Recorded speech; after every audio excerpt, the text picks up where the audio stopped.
So I genuinely was like naive to it and didn't think. And obviously me advertising myself, didn't realise that like, oh crap, I could be affecting that. A lot of creators would now post UGC example. Here's a UGC example, right? And then brands are like, well, hold on, but what if someone who watched this ad is watching her account now? Yeah, I think this is the main issue, right? Because there's no like authenticity, obviously. The brands are asking me in demo calls about the videos that the creators are producing, right? Do creators have to ask the brands that if they can use them in their portfolio, post it on their social media? Because obviously Clip, it's a UGC platform, it's not an influencer marketing one. Creators are not expected to post on their social media. Some of the brands are asking the creators, hey, are you happy to do it? I don't want to encourage this behavior, but in these situations where the brands are asking, can you post on social media? That's fine. But let's say you created some amazing videos and you want to put it on your portfolio and show it onto your professional, grid. Do you ask the brand, okay, can I use this for my personal use? No. To be honest, don't. My thing would go back to if there's a contract in place, that's something I would always look at to make sure I can use it. Now, it's different, I think, the angle you're going at. For example, if a brand was wanting for me to be promoting their product, that's different, I personally feel, from like portfolio showcasing your work. Because I don't know if you're the same, Nicola, as me, but for example, if I ever post brand work that I've done on my specific like marketing Instagram profile that I have, that's not for me to highlight their product, that's for me highlighting the work that I was doing to like show as an industry. So it's like different. I do know what you're on about though for brands. To be honest, there has been some contracts I have read that it said if you're posting ads, I'm starting to see brands are obviously catching on, people are wanting to showcase their work, that they've put in contracts like if you're going to feature even as portfolio work to tag them, which I'm like, fair enough, that's grand to tag, but my wording in that post would never be like, oh my god, I love this product. It's more like, this is one I created, this my personal thoughts on it. But I think the only problem that I can think of in this scenario, what you just said about them asking for that link, is because a lot of creators would now post UGC example. Here's a UGC example, right? And then brands are like, well, hold on, but what if someone who watched this ad is watching her account now and she just emphasizes that this is her UGC work? So this is why brands quite often, like when I was posting more for brands, they used to be like, but let us know if you have a UGC account, or if they want to run ads, if they want to whitelist, they have a big issue if you have UGC creator in the bio. So this is why you want to think about your digital personas, because they're like, obviously we don't want this to be whitelisted by you if you are saying UGC creator and then you've got shitloads of UGC examples in your feed. Yeah. I feel like whitelisting, so this is because it's different. It's just tricky, but I feel like this is the only thing that I can think about a brand having an issue with disclosing the content. Yeah, I think this is the main issue, right? Because there's no like authenticity, obviously, but also I think situations where the brand has launched that product yet, and then I think that's fair. Yeah, but that needs to be specified in the contract, of course, or in the messaging, because otherwise, if the brand doesn't specify, I still feel like I've got the right to actually share that content as my portfolio piece, personal experience work. Though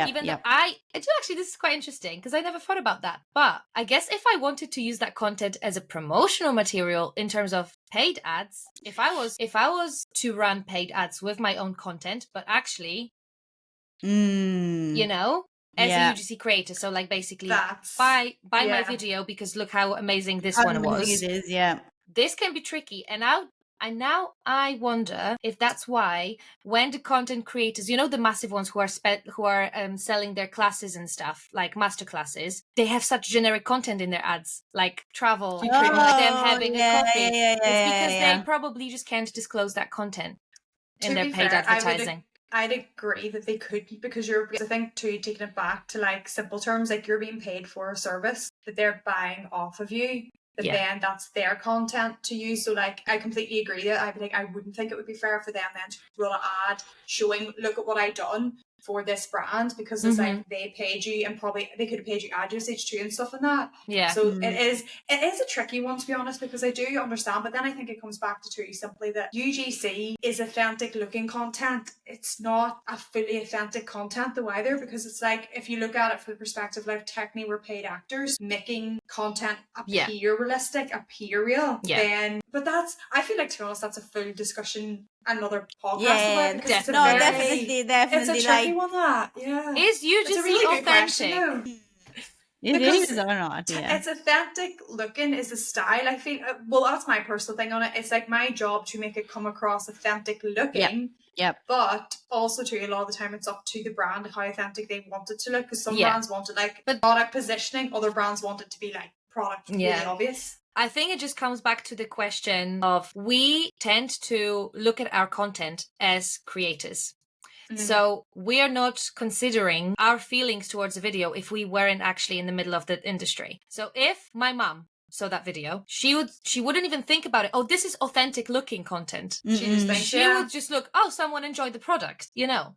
So this whole psychology is what brands are worried about, I think. So in their minds, it's obviously like they know and we know that this is supposed to, and like our generation probably obviously realizes that too. Yeah. But saying that, possibly the audiences that they're targeting might not have as much awareness around it. So we will never look at the ad the same way as our uncle who's 70 or 55 would. Yeah, but still at the same time, all of us, we can 100% guarantee when there's an ad, like a proper person actually using it, or if it's a content creator doing this, right? But even when if the video is so good and it's a UGC video, you'd be like, oh my god, this is so good, let me just try this product because it looks so good. And it's like, but then again, it's going back to our last episode conversation with Stefan, like depends on your product and how good is it, right? Yeah. So it has a lot of like connections between these elements. Because sometimes what you see in UGC, I would say Garnier had like a big comeback recently, right? And it was due to the great UGC. Yeah. But it's because the product is fucking amazing. Exactly. I mean, it doesn't even matter if the creator is doing a great job, because the product just does it for them, right? They just need a good lighting and good quality to showcase the results. But actually the results are just speaking for themselves sometimes. How about, for my own mind, because I always have to think about things, like if we look at, for example, a newspaper ad or like our older mediums of marketing or like a billboard, that has to look good, look the part. Copywriting for a newspaper article too, all that goes into it. So if we think about the same mindset now to UGC, as you said there, it's like the product has to be good, but it's like, what do you look like? Is it light and good? Is this and that? It is a similar medium of the same thing, but we all know like it is sales and it's ads, and we know it's marketing at the end of the day too. I'm trying to like wrap my head around the whole thing. One thing I will say that sorry, go ahead. No. No, I was just going to say, you actually brought back in my mind, way back ages ago, maybe last year it would have been, I did get a message from a UGC agency because I posted example of one of my works that I'd done with them. Now it was like a month or two after I'd actually completed the work. So I genuinely was like naive to it and didn't think, but they did ask, they're like, oh Alison, we can't have like the full video being posted just for the brand, because then obviously that wasn't my account, and obviously me advertising myself didn't realize that like, oh crap, I could be affecting that. But then I was like, okay, I know, I completely understand, and took it down, and then I like since put up like an edited version that it wasn't the full one. But is that a way around it? Like it is a tricky one, because it's obviously every business is trying to work and people are trying to make a living for themselves too, but it's a tricky one to make sure brands are protected, businesses are protected, agencies are protected as well for everything too. Yeah. There's a lot of, and guess what? I feel like we are the ones actually shaping the industry and making those decisions, making those risks sometimes, making the decision like, am I posting this? Am I not posting this? Up to you.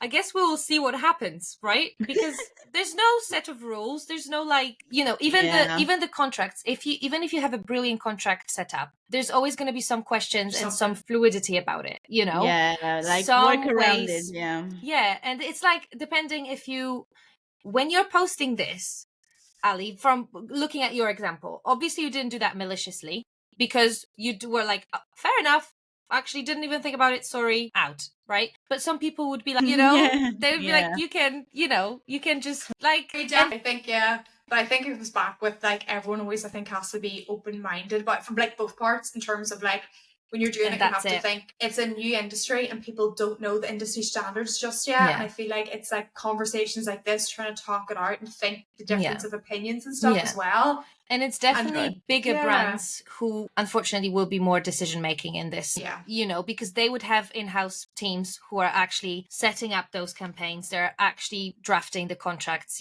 but all we can do is sit back and watch and wait for it to actually happen. But then in the meantime, just do our thing. I honestly, all things considered, the only controversy I would say is with the whitelisting. I agree that UGC accounts should not be used at whitelisting because you're essentially becoming a face of the brand. But everything else should be portfolio. Sorry, I was going to say when you're on about like whitelisting, I don't know if you agree with me on this, but I personally think whitelisting should be influencers, not UGC creators. Because I feel like if they influencer, obviously their bio is what they do, this and that, whereas whitelisting a UGC creator, it's a different. Yeah, different. See, but this is different. This is definitely different, and this is why I believe what discussed when we were doing that influencer versus UGC episode. We kind of touched upon having those digital personas, right? Because with whitelisting, brand doesn't actually care about your followers still. It doesn't. Because even better if you don't have them, because exactly. So would you recommend someone then having a separate account? Or if they're, say for example, then would you recommend I have my UGC account, but okay, I'll have my normal account, and then if I'm doing UGC, I'll run those whitelisted through my personal rather than my UGC, probably. Exactly. That's it. Yeah. So even if you just had an Instagram account that you treat a little bit more like your personal account, but you have it as a business account and you have a Facebook page connected to it, that's what you need for whitelisting purposes. So, I mean, up to you, but this is just another stream of, money coming in through whitelisting. So I would always recommend doing it this way. Have you UGC free space, or you can still, like, sometimes when I know that I have a whitelisting running for like a couple of months, I would just delete the UGC from my bio, right? But it's because I don't share as much UGC in-feed content. It's not as UGC heavy. But if I was to do it, I would definitely create a new account and just posting there organically, even have edits of the UGC videos, but just into like more aesthetic 10, 5, 15 seconds videos, without voiceovers, just to make it look a little bit like I'm interested, but I'm not. It is tricky because it obviously is all about again, the question of is it authentic? Is it authentic looking? It's very interesting, but obviously it's good to talk about it. Yeah, definitely. I feel like just for our opinions, I don't know. Personally, I don't use every single UGC product that I ever receive. No, I don't either. There's some products that I've used or I've got that I've absolutely loved, and genuinely, for example, the glaze, I'm not wearing them in, but glazed nails, I'm a fan favorite. For 6 months strong, I use them. It's only nails I've been using since I first discovered them. But there is some products that you won't always, but then it comes back to, I think, the fact our job is sellers, and sometimes it is just black and white, that you are here's a product, that's your job, and then move on to the next two. But no, I think that was a really nice way into it about that, to be fair. So yeah, if you have any questions about any segments that we discussed today, just drop us a message or a comment and let us know what you'd like us to talk about, and we'll be more than happy to discuss it in depth, as always. So yeah, thank you for another great episode, and we'll see you in the next one. I'll see you. Bye.